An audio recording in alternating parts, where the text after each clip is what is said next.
everyone, it's Amanda. Welcome back to my channel. So today's video is a big one.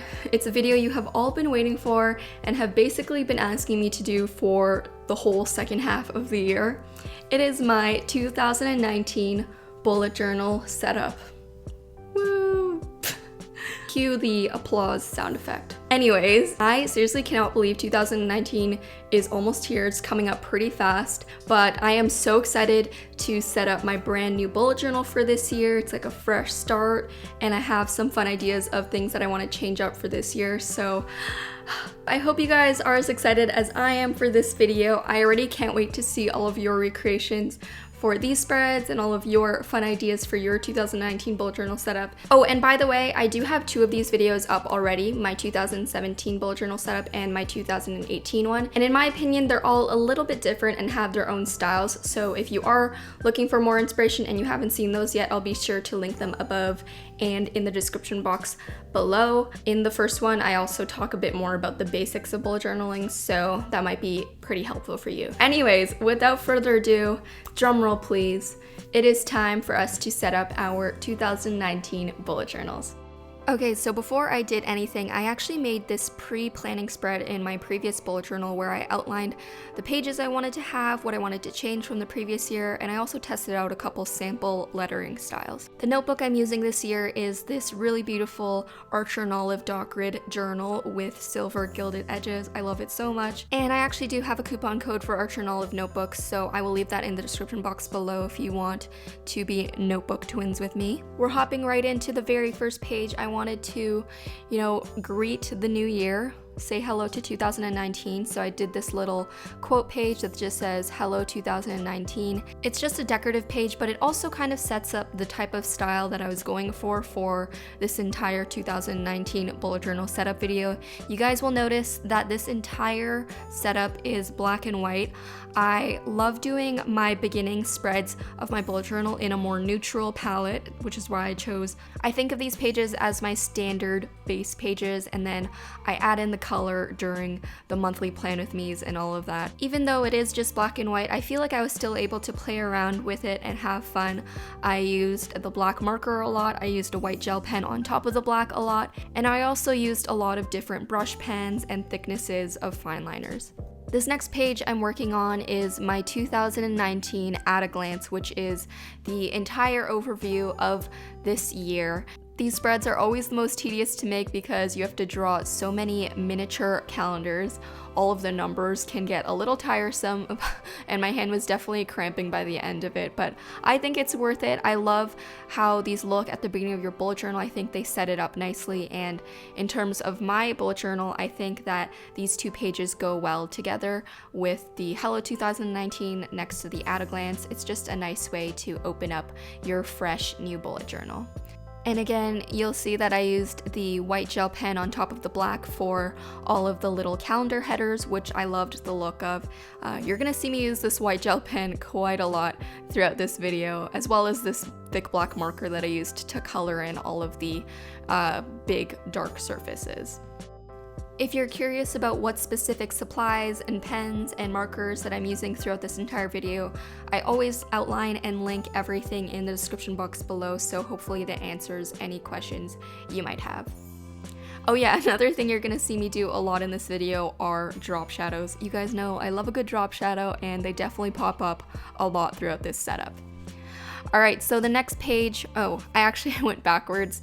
I forgot to do a key, and technically, I don't think I need to do a key because I've been bullet journaling for 2 years now, so I know all of the symbols that work for me, but I wanted to do this just in case any of you guys are new to bullet journaling. If you are new to it, I would highly recommend you put a key in a place that's easily accessible. In my case, I put it on the inside cover, and that way it acts as a legend and you can refer to it whenever you forget what symbols mean what. And eventually you won't need this, but yeah, it's just a handy tool to have. Speaking of a handy spread to have, this has been a life-changing bullet journal spread for me. I added it into my second bullet journal like halfway through the year last year, and I think it's probably my most referred to bullet journal spread, and it is this what I'm calling a grid spacing cheat sheet. Before I did this, I would always have to count out all the dot spaces and then divide whenever I needed to make a weekly spread, which can take up quite a lot of time and can be kind of annoying. So that's why this grid spacing cheat sheet is very helpful.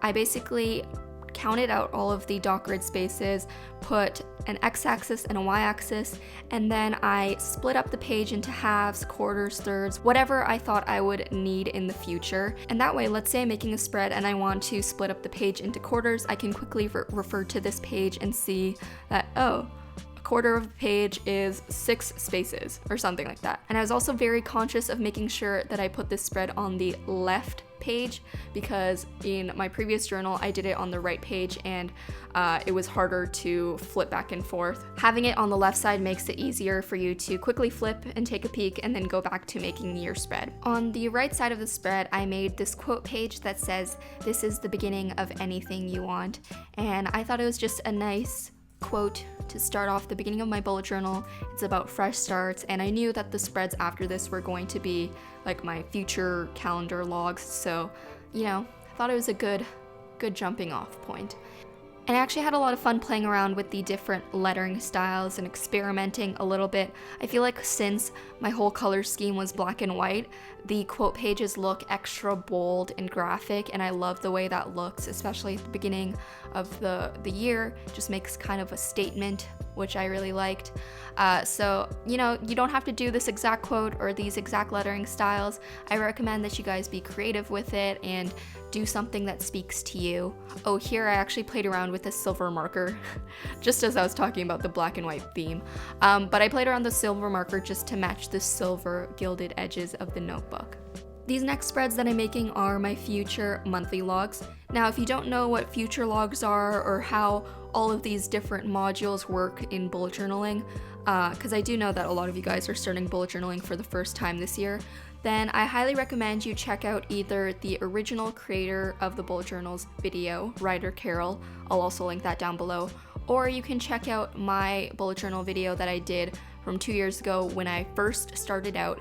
That's a good video to watch if you're a beginner, because I kind of outline how I use the system and how all of these different parts work together to help you be more efficient and productive. Trust me, I know bullet journaling can seem overwhelming or intimidating, especially for your first time. I was totally there, but start off simple and then you can add all of the extra fluff later on once you get the hang of it. If you watch the first bullet journaling video that I ever made, you'll see that my spreads are very simple, and I did that consciously because I wanted to make sure that this is something that could work for me and I didn't want to overwhelm myself. Of course, now I'm able to add in all of the fun doodles and the lettering and all of that jazz, and that's also because I personally enjoy it and find a creative outlet for it. But if that doesn't work for you, that's totally fine. There are so many different ways for you to make beautiful, minimal, easy, productive spreads, and it's totally whatever works for you guys. Anyways, that was my little rant. I just wanted to say that at the beginning because I know a lot of you guys were starting bullet journaling for the first time this year, and I get a lot of questions and comments and concerns about it. Anyway, so I'm just finishing up the final round of these future logs. I did a horizontal layout where I did 3 per page, and it works perfectly because you can do 4 pages with 3 months per page. And you best believe I referred to my dot grid spacing reference cheat sheet page to split this page up into thirds. Alright, so the next spread that I'm doing is my 2019 goal setting spread. I wanted to make sure that this one was a pretty big one, so I did a double page spread. Last year I only did a single, and that's because I really wanted to split my goals up into different categories this year. So you'll see that I have a box for career, personal, fitness, finance, and I think that splitting up your goals into different categories is the best way to do goal setting.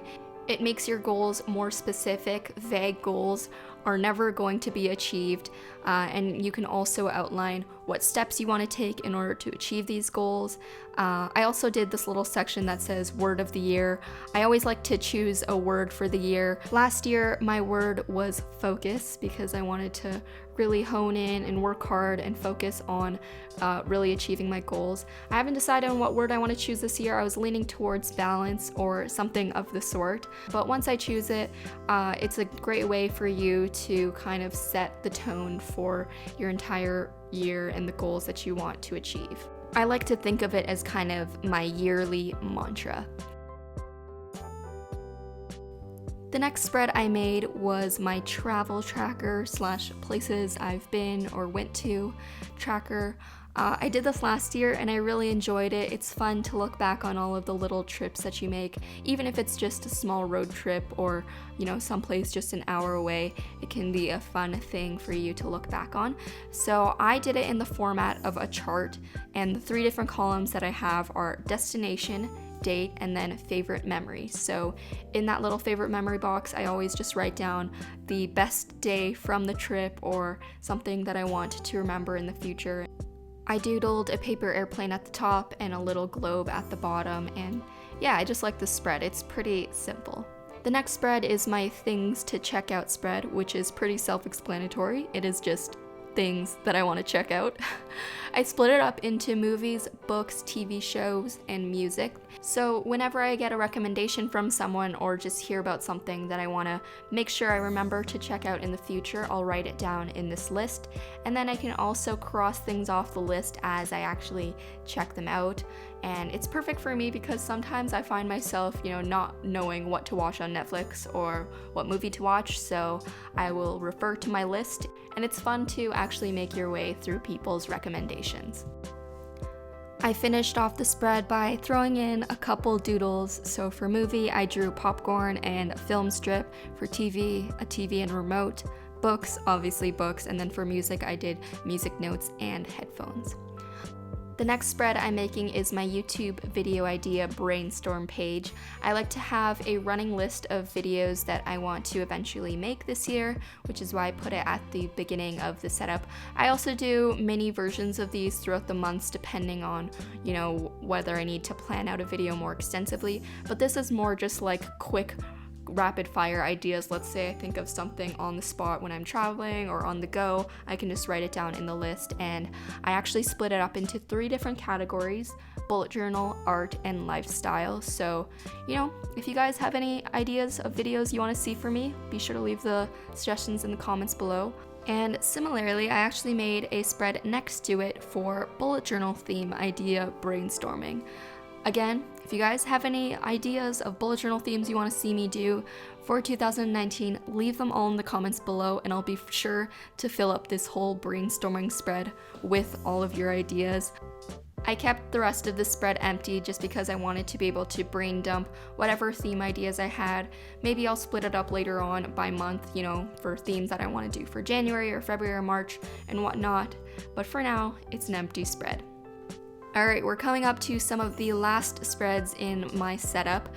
This spread was my favorite spread from last year. It was the My Year in Polaroids, or Polaroid Day. I loved it because it really encouraged me to make use of my Polaroid camera, which I otherwise always forget to bring along with me to social functions. For some reason, me knowing that I wanted to have a Polaroid memory every single month really just forced me to remember to bring it. Okay, I know that this looks crazy. I'm literally just scribbling in with black marker. I decided to do something a little crazy, and I did an all black background spread. I've always wanted to do a spread where the page is black and then I use my white gel pen on top, but I never wanted to, color in a whole page, and I figured that since the Polaroids are taking up most of the spread anyways, this would be the perfect chance for me to do it. I really wasn't coloring in that much, it was only the borders around the Polaroids, and then I used my handy dandy white gel pen to write the title at the top. At first, it was definitely scary to go in with a thick black marker and just scribble all over a page, and I was scared that it wasn't going to turn out well. I think on camera you can see the pen strokes a lot more than in person. In person, it doesn't look as streaky, but I actually kind of like the streaky look. It kind of makes it look like a chalkboard, and the white pen is the chalk, so you're like pinning up the Polaroids on a chalkboard, which I think is kind of cute. And I know this spread might be a little bit extra for some people, but we all know that I'm a little bit extra. Alright, so the very last spread in this 2019 bullet journal setup is a quote page. This is just the last page before I set up January, which will be a separate video coming soon. And I wanted to do another quote about fresh starts and new beginnings, so this just says 365 new chances, because every single day is a new chance for you to try something new or for you to have a little adventure. And again, to go along with the theme of this entire setup, I played around with the bold lettering, drop shadows, calligraphy, these black banners with white lettering on top, and you can see I definitely made a lot of good use out of my thick black markers and my white gel pens. I think this page actually looks really good next to the 2019 Memories Polaroid page, which was an unintentional coincidence. Okay, we've made it. Here is the final flip through of my 2019 bullet journal setup. I really like how this turned out. I hope you guys also enjoyed this video and got some sort of inspiration from it. I already can't wait to see all of your recreations, and I also can't wait to come up with some fun new spreads and plan with me's and themes for 2019, so get excited. Alright everyone, so that was my 2019 bullet journal setup. I hope you enjoyed planning with me, and hopefully it was worth the wait. By the way, I will be doing a separate January plan with me, so be sure to stay on the lookout for that. You can click the bell button down below to turn on post notifications so that you don't miss it when that one comes out. And also, as I mentioned, I always love seeing your recreations of my spreads, so if you recreate any of these spreads or even my past spreads, be sure to tag me on Instagram at AmandaRachelLee. I can't wait to see them. They make me so happy. Anyways, Happy New Year, guys. Cheers to many, many more doodles in 2019. I can't wait to see what we create in the new year, but I think that's pretty much it. So keep doodling, and I will talk to you in my next video. Bye, everyone.